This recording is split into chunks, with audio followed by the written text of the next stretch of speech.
jumping out for Subban there, almost got caught. Yeah, a couple ugly changes. Peugeot dropped it back, fired it on goal by Montreal. Score! No goal, waved off. That's a bad call. Early whistle back. For a sport that's been here such a very long time, hockey has some of the stupidest rules in the book. Goalies must wear white tapes on their sticks, players can be referees, and there are many more rules that we're going to get into. Here are the dumbest NHL rules. Number 7. A team cannot just bring a goalie in for a penalty shot. In a strategic move to mess with the officials even more after a penalty shot resulting from intentionally having too many men on the ice, a coach can attempt to switch out their goalie for their backup goalie sitting on the bench. Surprisingly, this move is within the rules. The coach is actually allowed to switch a goaltender for the penalty shot. However, there's a catch. They can't switch back after the penalty shot is over. If the coach wishes to bring the starting goaltender back into the net, then they have to wait for the next whistle or stoppage in play. The reason behind this rule remains unclear, and there's no logical explanation that's being provided by the league, other than perhaps it wastes time. Interestingly, coaches have the freedom to switch goaltenders during a shootout when a game is not resolved during an overtime period. If a coach believes that one goalie performs better in penalty shots, the strategic move of switching goaltenders during the shootout actually does make sense. In addition, the new goalie will be fresh, having not played for the previous 65 minutes, but, might not be warmed up enough. Number 6. Delay of game penalty. The delay of game penalty is exasperating. Picture your team in the midst of a defensive shift, visibly fatigued. In an attempt to facilitate a line change, a defenseman grabs the puck and just throws it away. But, unfortunately, the defenseman miscalculates his shot as the puck soars over the glass and into the stand, and then the arm of the official rises. What renders this delay of game penalty as questionable is its striking resemblance to icing. Both icing and the delay of game penalty are usually caused by the defenseman trying to get a line change, and the stoppage occurs because of unjust disruption of offensive opportunity for the other team. Rather than penalizing a player for accidentally throwing the puck into the stands, why don't we just treat it like an icing and bring it back to the offensive zone for a face-off? And since modern day NHL players don't usually try to throw the puck out into the stands, I think the rule really needs to change. Let me know what your guys' thoughts are in the comment section below. I'd love to hear what your guys' perspective is on this kind of rule. And what would you guys do? Number 5. Goalies must use white tape on their sticks. Is there anything more peculiar than regulating the color of tape a goaltender can use on their stick? Well, strangely enough, the NHL certainly thinks so. They take this matter very seriously, explicitly outlining it in the official rulebook. According to NHL Rule 10.2, in the case of a goaltender stick, there shall be a knob of white tape or some other protective material approved by the league. They specify that the color of the goaltender's stick tape serves a practical purpose, to provide referees or goal judges with a clear and unobstructed view of the puck's location.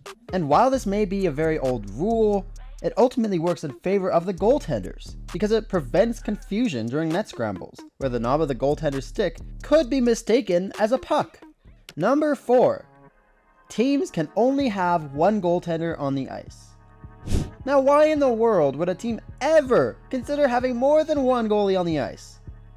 At a first glance, it may seem pretty obvious, but when you think about it, the idea is quite ingenious.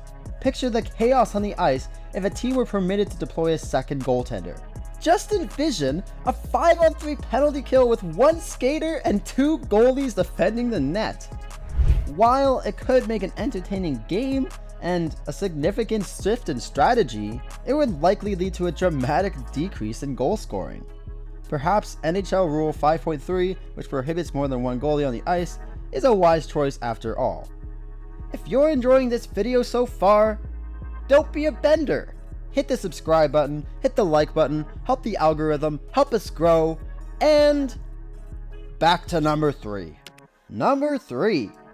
Intent to blow the whistle that disallows a goal. Oh, this one hurts all kinds of fans.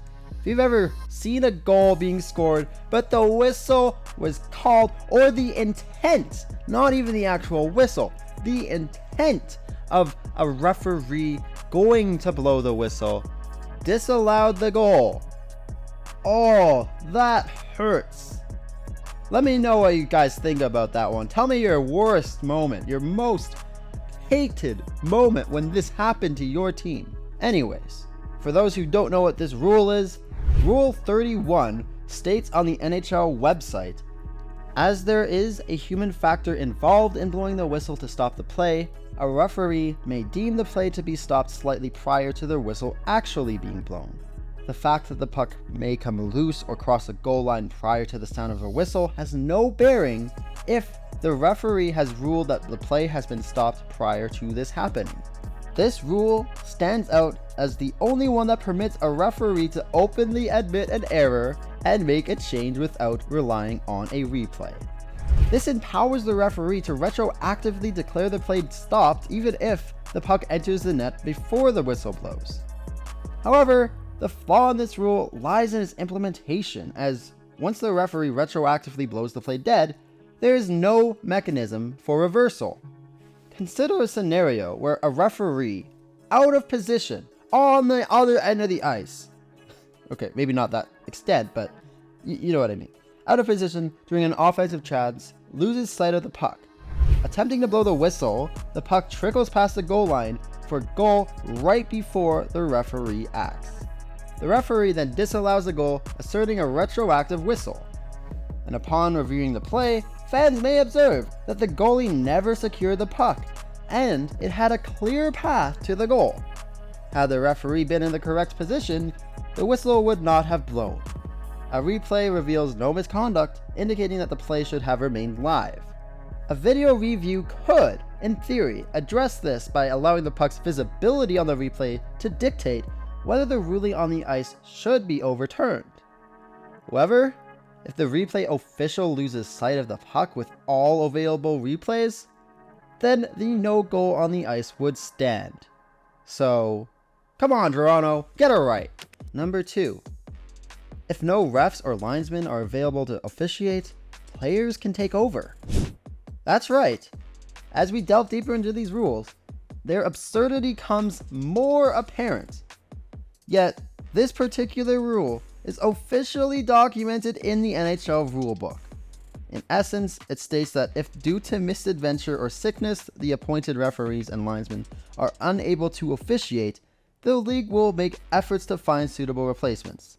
And if replacements cannot be found, then the managers or coaches or the two clubs must mutually agree on referees and linesmen.